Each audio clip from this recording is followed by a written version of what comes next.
BNP হচ্ছে একটা ব্যর্থ আওয়ামী লীগ, আর আওয়ামী লীগ হচ্ছে একটা সফল বিএনপি। এখন সফল আওয়ামী লীগের পরিণতি হয়েছে আজকে তারা ভারতের পুরো দল পলাতক। আপনারা কোথায় যাবেন? বিএনপি কিন্তু ফ্যামিলি কার্ড ওই শুধু গরিবদের দিচ্ছে ব্যাপারটা তা না। আসল ফ্যামিলি কার্ড কোথায়? বিসিবিতে। দেখছেন না, স্থায়ী কমিটির 3 জনের সন্তানকে বসে দিচ্ছে, আসল ফ্যামিলি কার্ড দিয়ে বেড়াচ্ছে বিসিবিতে। গুপ্ত গুপ্ত, হ্যাঁ। তো আপনারা জানেন, বলেন তো অন্তর্বর্তী সরকারে বিএনপির গুপ্ত এজেন্ট কে? অন্তর্বর্তী সরকারে বিএনপির গুপ্ত এজেন্ট হচ্ছে বর্তমান পররাষ্ট্রমন্ত্রী। আপনি গণভোটে হ্যাঁ দিয়েছেন, তো আমরা বিশ্বাস করতে চাই যে আপনি গণভোটে হ্যাঁ দিয়েছেন, কিন্তু এখন তাহলে কেন এই গণভোট বাস্তবায়ন করছেন না? আপনাদেরকে সহযোগিতা করার মানসিকতা, এটাকে আমাদের দুর্বলতা ভাববেন না। আঙুল যদি বাঁকা করতে হয় তাহলে 11 দলীয় ঐক্য জোট আঙুল বাঁকা করবে।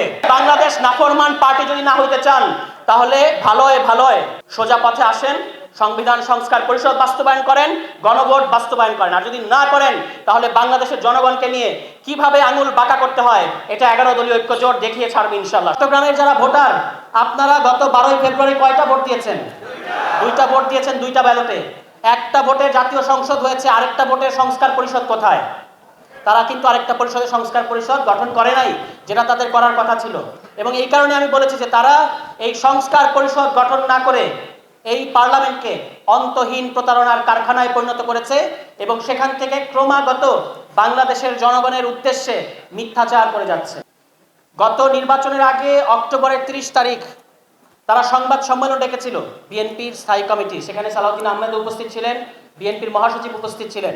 সেখান থেকে তারা বলেছেন যে অন্তর্বর্তী সরকার কোনো আদেশ জারি করতে পারবে না, কোনো জুলাই সনদ বাস্তবায়ন আদেশ অন্তর্বর্তী সরকার জারি করতে পারবে না। তাহলে কে করবে? ওই যে তাদের পছন্দের রাষ্ট্রপতি বলেছেন যে রাষ্ট্রপতি একটা আদেশ জারি করতে পারবেন। এখন আপনারা দেখতে পাচ্ছেন বিএনপি কিন্তু ফ্যামিলি কার্ড ওই শুধু গরিবদের দিচ্ছে ব্যাপারটা তা না। আসল ফ্যামিলি কার্ড কোথায়? বিসিবিতে। দেখছেন না, স্থায়ী কমিটির 3 জনের সন্তানকে বসে দিচ্ছে, আসল ফ্যামিলি কার্ড দিয়ে বেড়াচ্ছে বিসিবিতে। তো সব জায়গায় ফ্যামিলি কার্ড দিলেও তাদের কিন্তু একটা নিজস্ব রাষ্ট্রপতি নাই। এই রাষ্ট্রপতিকে দিয়ে তারা আদেশ দেওয়ানোর কথা বলেছে। অন্তর্বর্তী সরকারকে তারা জিম্মি করেছে এবং অন্তর্বর্তী সরকারকে জিম্মি করার মধ্য দিয়ে আমাদের বাংলাদেশ জামায়াত ইসলামী সম্মানিত সেক্রেটারি জেনারেল বলেছেন যে লন্ডন কনস্পিরেসি করেছে তারা। এবং এই লন্ডন কনস্পিরেসি করে অন্তর্বর্তী সরকারকে জিম্মি করে, ওই যে বলে না আমাদের মাননীয় প্রধানমন্ত্রী বলছেন না নির্বাচনের আগে, গুপ্ত গুপ্ত, হ্যাঁ। তো আপনারা জানেন, বলেন তো অন্তর্বর্তী সরকারে বিএনপির গুপ্ত এজেন্ট কে? অন্তর্বর্তী সরকারে বিএনপির গুপ্ত এজেন্ট হচ্ছে বর্তমান পররাষ্ট্রমন্ত্রী। তিনি হচ্ছেন বিএনপির গুপ্ত এজেন্ট এবং অ্যাটর্নি জেনারেল তিনি তো তাকে গুপ্ত বলার সুযোগ নাই, তিনি তো প্রকাশ্য এজেন্ট, এই যে এখন যিনি আইনমন্ত্রী।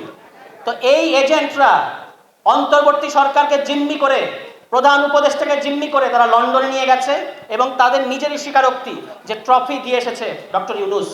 কিন্তু দোষ দেওয়ার সময় বলে যে অন্তর্বর্তী সরকার হচ্ছে জামায়াত এবং এনসিপি, কিন্তু আসল মধুটা কিন্তু তারা খেয়েছে। তারা নির্বাচনের তারিখ ওখান থেকে নিয়ে এসেছে লন্ডন কনস্পিরেসিতে এবং এটার পরে বাংলাদেশে এসে তারা একটা নির্বাচন আয়োজন করেছে। সেই নির্বাচনে বাংলাদেশের জনগণ তাদেরকে 51% ভোট দিয়েছে, আর গণভোটে ভোট পড়েছে কত পার্সেন্ট? 70% ভোটকে তারা এখন বলছে অস্বীকার করে যাচ্ছে। শহীদ প্রেসিডেন্ট জিয়াউর রহমানের দল, বেগম খালেদা জিয়ার দল, যারা দুজনই 2টা গণভোট দিয়েছিলেন, কিন্তু এখন জনাব তারেক রহমান মাননীয় প্রধানমন্ত্রী, আমি বলেছিলাম যে নির্বাক চলচ্চিত্র, পরে দেখলাম যে বোল ফুটেছে, কথা বলা শুরু করেছেন, ভালো। কিন্তু আপনার উদ্দেশ্যে আমরা বলতে চাই, আপনি গণভোটে হ্যাঁ পক্ষে ভোট দিতে বলেছেন, আপনি গণভোটে হ্যাঁ দিয়েছেন, তো আমরা বিশ্বাস করতে চাই যে আপনি গণভোটে হ্যাঁ দিয়েছেন, কিন্তু এখন তাহলে কেন এই গণভোট বাস্তবায়ন করছেন না? বিএনপির উদ্দেশ্যে শুধু আমাদের বক্তব্য হচ্ছে এটা, যদি সোজা পথে না থাকেন, যদি সিরাতুল মুস্তাকিমকে আপনারা না মানেন, তাহলে কিভাবে আঙুল বাঁকা করতে হয় এটা আমাদের আজকে যে সংসদে 11 দলীয় জোট, তাদের যে একটা আপনাদেরকে সহযোগিতা করার মানসিকতা, এটাকে আমাদের দুর্বলতা ভাববেন না। আঙুল যদি বাঁকা করতে হয় তাহলে 11 দলীয় ঐক্য জোট আঙুল বাঁকা করবে। কিন্তু তার আগেই আমরা আপনাদেরকে বলতে চাচ্ছি, যদি আপনারা গণভোটের রায় বাস্তবায়ন করেন, অবিলম্বে সংবিধান সংস্কার পরিষদ গঠন করেন, তাহলে বাংলাদেশ স্থিতিশীল থাকবে, বাংলাদেশ গণতান্ত্রিক পথে যাবে। অবশ্য তাদের যে ঐতিহাসিক খাসলত, এখানে মুরব্বীরা আছেন, তারা আরো ভালো জানেন, তাদের কিন্তু আঙুল বাঁকা না করলে তারা কথা শোনে না। তো তত্ত্বাবধায়ক সরকার ব্যবস্থা তারা বলেছিল 90 সালে যে তত্ত্বাবধায়ক সরকার ব্যবস্থা দেব, তারা এসে দেয় নাই, নিজেদের অধীনে একটা নির্বাচন করেছে।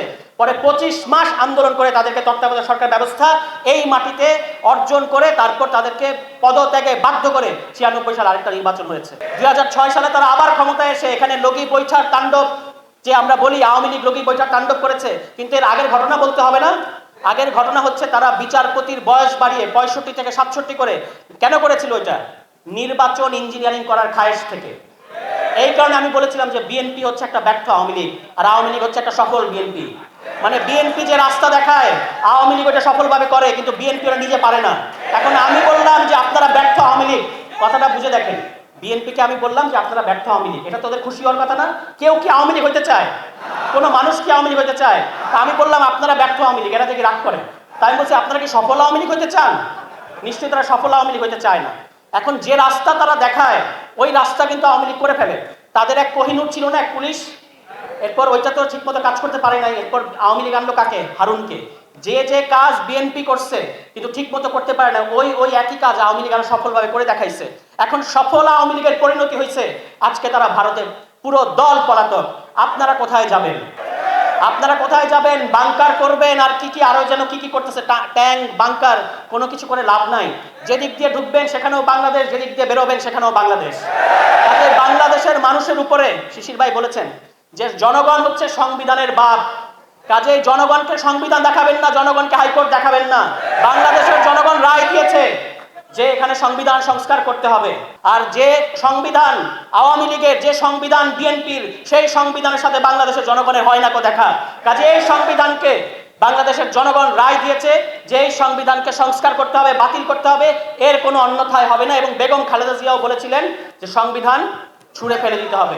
এই সংবিধান এখন যে পার্থ সাহেব এত বড় বড় আস্ফালন করেন সংসদে বসে, আপনি নিজে বলেছেন মুনাফেক হবেন না। বিকালে এক আলোচক বলেছেন যে বিএনপির নাম এখন হয়ে গেছে বাংলাদেশ নাফরমান পার্টি। এই বাংলাদেশ নাফরমান পার্টি যদি না হইতে চান তাহলে ভালোয় সোজা পথে আসেন, সংবিধান সংস্কার পরিষদ বাস্তবায়ন করেন, গণভোট বাস্তবায়ন করেন। আর যদি না করেন তাহলে বাংলাদেশের জনগণকে নিয়ে কিভাবে আঙুল বাঁকা করতে হয় এটা 11 দলীয় ঐক্যজোট দেখিয়ে ছাড়বে ইনশাআল্লাহ।